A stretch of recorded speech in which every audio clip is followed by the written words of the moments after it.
The lady in the following story so successfully felt the feeling of her wish fulfilled, she made her mood the character of the night, frozen in a delightful dream.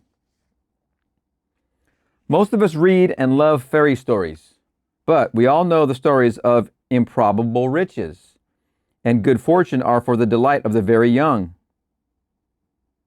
But are they? I want to tell you of something unbelievably wonderful that happened to me through the power of my imagination. And I am not young in years.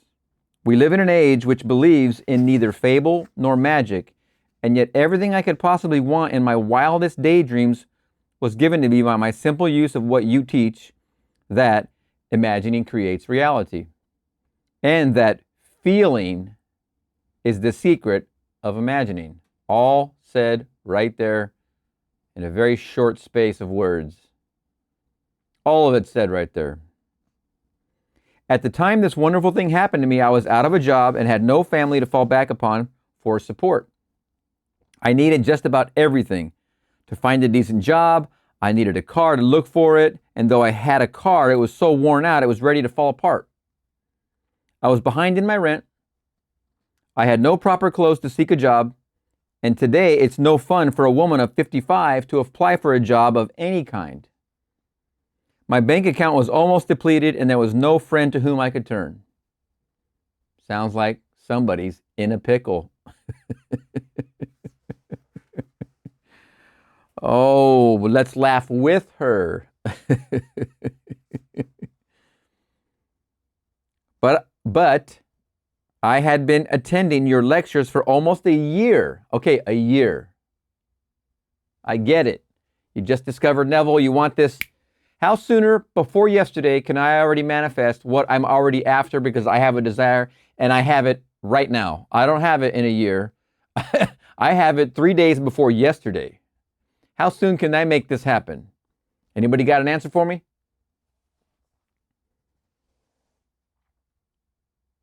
But I had been attending your lectures for almost a year. And then imagine, let me just stew on that for a second. She's studying with Neville, from Neville, by Neville, in his lectures, live in person for about a year now. Could you have a better instructor? Really? That's wonderful. Okay, got to give it to her. Wow. Just wow. She had enough sense to keep going to those lectures. But, okay, I'm going to go on. But I had been attending your lectures for almost a year, and my desperation forced me to put my imagination to the test. Indeed, I had nothing to lose. It was natural for me, I suppose, to begin by imagining myself having everything I needed.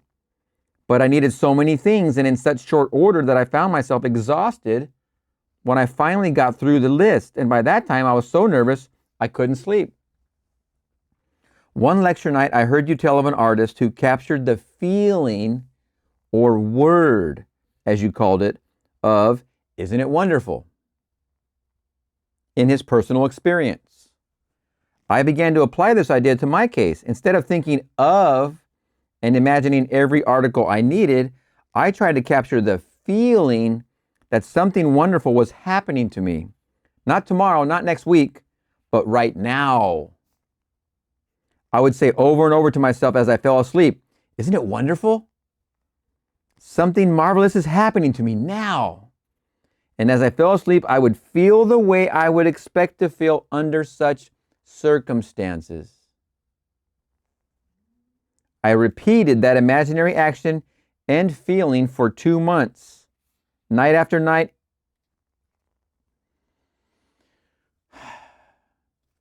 2 months. First she drafted the scene, then she repeated it for 2 months. How long would you, for all of your dream or dreams to come true? Is it just to be married? Is it just to be wealthy? Is it just to be healthy? Is it a multitude of things wrapped around each item? Have you conquered these two and now you just need this one? Whatever it is, would you do this practice each night for 8 weeks, 8.5, 9 weeks, 2 months? We've already talked about, in other examples, 21 days. Here we got 2 months.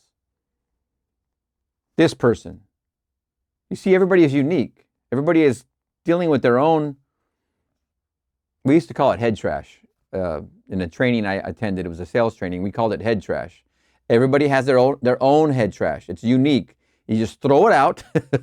You revise that head trash, get rid of it, wipe it out of there, get your desire and your focus. You're aimed right at it. Now put that to the test. I'm going to fall asleep with the feeling of my wish, my wish fulfilled, my wish fulfilled. What does it feel like? How am I celebrating it?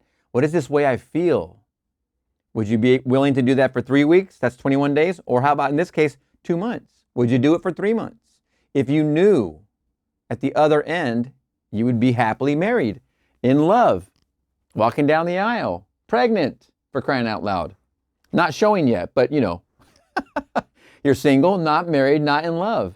You're happily married, in love, and you're preggo. All your wishes are coming true. Would you be willing to spend each night as you fall asleep for 3 months? Are you willing to pay that very simple price? There is no coin involved.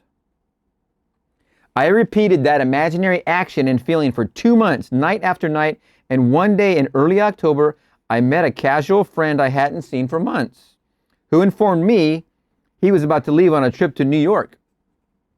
I had lived in New York many years ago, and we talked of the city a few moments and then parted. I completely forgot the incident. 1 month later to the day, this man called at my apartment and simply handed me a certified check in my name for $2,500. After I got over the initial shock of seeing my name on a check for so much money, the story that unfolded seemed to me like a dream. It concerned a friend I had not seen nor heard from in more than 25 years. This friend of my past, I now learned, had become extremely wealthy in those 25 years. Our mutual acquaintance who had brought the check to me had met him quite by accident during the trip to New York last month. During their conversation, they spoke of me, and for reasons I was not to know, for to this day I have not heard from him personally and have never attempted to contact him. In parentheses. During their conversation, they spoke of me, and for reasons I was not to know, this old friend decided to share a portion of his great wealth with me. For the next 2 years, from the office of his attorney, I received monthly checks so generous in amount, they not only covered every necessary requirement of my daily living, but left much over for all the lovely things of life: a car, clothes, a spacious apartment, and best of all, no need to earn my daily bread. This past month, I received a letter and some legal papers to be signed, which provide the continuation of this monthly income for the rest of my natural life. Signed, TK. Does that not warm your heart?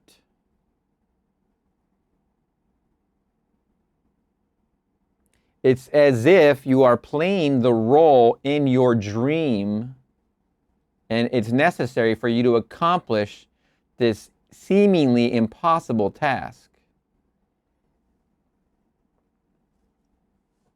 It is basically like most movies, the hero's journey, in 3 acts. You're trying to conquer this most seemingly impossible task. But you will conquer it, especially if you're listening to these videos. You will. I promise you. You have conquered it. Excuse me. She was up against it. But she caught wind of the law, and she simply applied it, and she stuck to it. She saw the other examples. She saw the other testimonials. She saw other people speaking about their successes, which you have plenty of here on YouTube. There's plenty. You know it works. That's why you're listening, and that's why you're reading, and that's why you're studying. You will get this. If the fool would persist in his folly, he would become wise. Sir Winston calls on us to act on the assumption that we already possess that which we sought, to assume a virtue, if we have it not. Is this not the secret of miracles? Thus the man with palsy was told to rise, to take up his bed and walk, to mentally act as if he were healed. And when the actions of his imagination corresponded with the actions which he would physically perform were he healed, he was healed.